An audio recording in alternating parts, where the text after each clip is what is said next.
এজোৰ নীলাজৰ পৰা এজনী বাৰু গ'ল পাণবজাৰ লকাপত আৰু এজন এতিয়াও মুকলি আকাশৰ তলত কিন্তু টিঘিলঘিলাই আছে।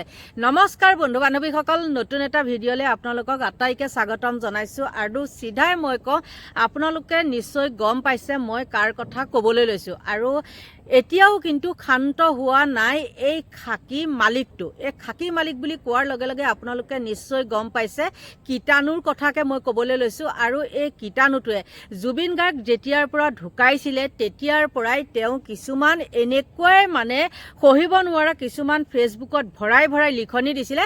তেতিয়া কিন্তু কোনেও মাতমতা নাছিলে আৰু যেতিয়া নেকি আমি সেইবিলাক দেখি পেলাই চকু কাণ মুদি নাথাকি পেলাই আমি সেইবিলাক তথ্য ধৰিছিলোঁ যে আপুনি এইবিলাক কথা কিয় ক'ব।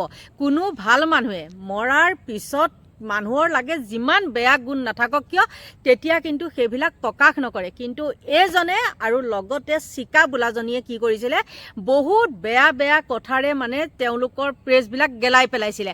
আৰু তাতে কিন্তু এছামে কি কৰে, একদম সুন্দৰ সুন্দৰ কমেণ্ট কৰিবলৈ যায় দেই। আৰু আমি কিন্তু কি কৰোঁ জানেনে, সুন্দৰ সুন্দৰ কমেণ্ট কৰিবলৈ নাযাওঁ, তাত মানে কিবা থোটা মুখ ভুটা কৰি থৈ আমি গুচি আহোঁ। গতিকে বন্ধু বান্ধৱীসকল, এইবিলাকে যে আজি মই এটা দেখিলোঁ, কাৰণ ৰাতিপুৱাৰ পৰা ফোনটো আমি ভিডিঅ'টো দিয়াৰ পিছত আৰু ফোনটো চাই থাকিবলৈ আমাৰ সময় নহয়।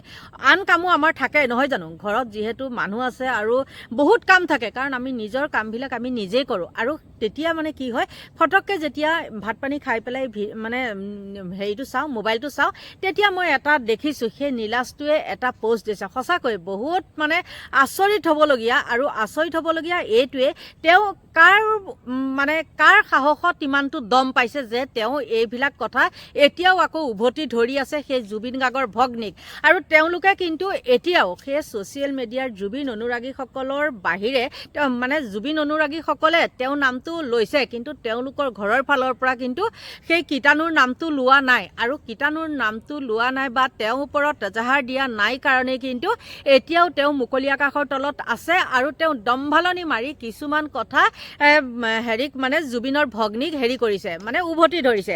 আৰু উভতি ধৰাৰ কিছুমান মানে এনেকুৱাকৈ তেওঁ দিছে, দম দিয়া বুলিয়ে ক'ব লাগিব। আমি যেতিয়া এটা কথা কওঁ তেতিয়া আমাক দম দিয়া বুলিয়ে কয় নহয় যে, বা ইমান কথা এনেকৈ কয়, এনেকৈ কিছুমান একদম কমেণ্ট কৰাটো মানে অভাৱ নাই। আৰু বেয়া কমেণ্ট কৰা দেই, ভাল কমেণ্ট কৰাখিনি কথাটোতো মই একদম মানে মোৰ অন্তৰৰ পৰা শ্ৰদ্ধা কৰোঁ। কিন্তু যিসকলে বেয়া কমেণ্ট কৰে সেইসকলকতো মই এনেকুৱা থিয়াগুৰ মাৰোঁ, আপোনালোকে বেয়া নাপাব এই শব্দটো ব্যৱহাৰ কৰাৰ কাৰণে, কাৰণ ক'বলৈ বাধ্য।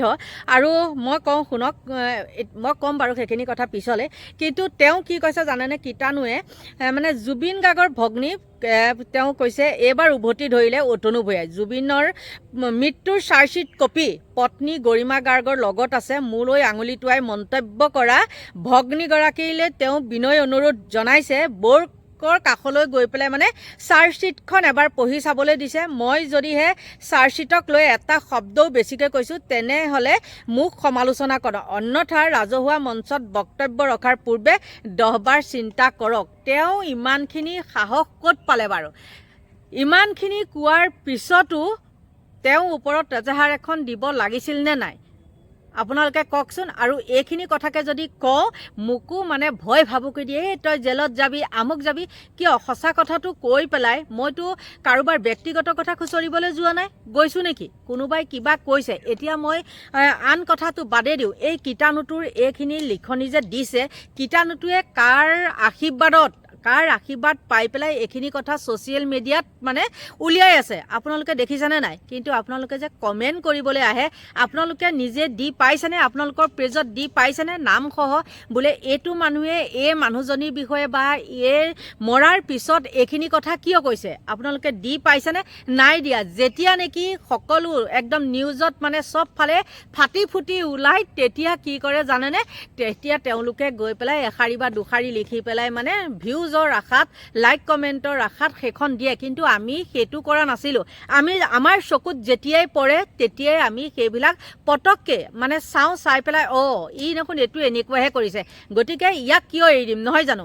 বন্ধু বান্ধৱীসকল, এইখিনিয়ে আছিলে মোৰ ক'বলগীয়া। আৰু কাৰ আশীৰ্বাদ পাই পেলাই কি হৈছে, কাৰ আশীৰ্বাদ পাই পেলাই ইমানখিনি কথা তেওঁ ক'বলৈ সাহস কৰিছে আপোনালোকে এই ভিডিঅ'টো চাওকচোন তেতিয়া সকলোখিনি গম পাব মৃত ব্যক্তিৰ চৰিত্ৰ হনন কৰিব নালাগে যেতিয়া নিউটনৰ তৃতীয় গতিসূত্ৰৰ দৰে এই চৰিত্ৰ হননৰ বিপৰীত প্ৰতিক্ৰিয়া হিচাপে খাকীৰ বৰ্জনৰ আহ্বান আৰম্ভ হ'ল তো সাংবাদিকৰ কান্ধত ভৰ দিবলৈ বাধ্য হৈছে অতন ভূঞাই কিন্তু জুবিন অনুৰাগীও নাচুৰ বান্দা বোলে তেওঁলোকে জুবিন গাৰ্গক কৰা অপমান আৰু চৰিত্ৰ হনন পুতক ল'বলৈ খাকী বৰ্জন কৰিবই নিশ্চয় আপোনালোকে দেখিলে এই গোটেই ভিডিঅ'টো চোৱাৰ পিছত আপোনালোকক আৰু কিবা ক'ব লাগিব বুলি মোৰ মনে কিন্তু নকয় গতিকে বন্ধু বান্ধৱীসকল এইবিলাকৰ মাথাত কাৰোবাৰ ডাঙৰ মানুহৰ হাত আছে আৰু সেই হাত আছে কাৰণে এওঁলোকে বিনা দ্বিধাই মৰাৰ পিছতো কিছুমানৰ চৰিত্ৰ হনন কৰাত লাগি আছে গতিকে এইখিনি আছিলে মোৰ ক'বলগীয়া আৰু কিবা যদি মই ভুল কৈছোঁ তেন্তে হ'লে ক্ষমা কৰিব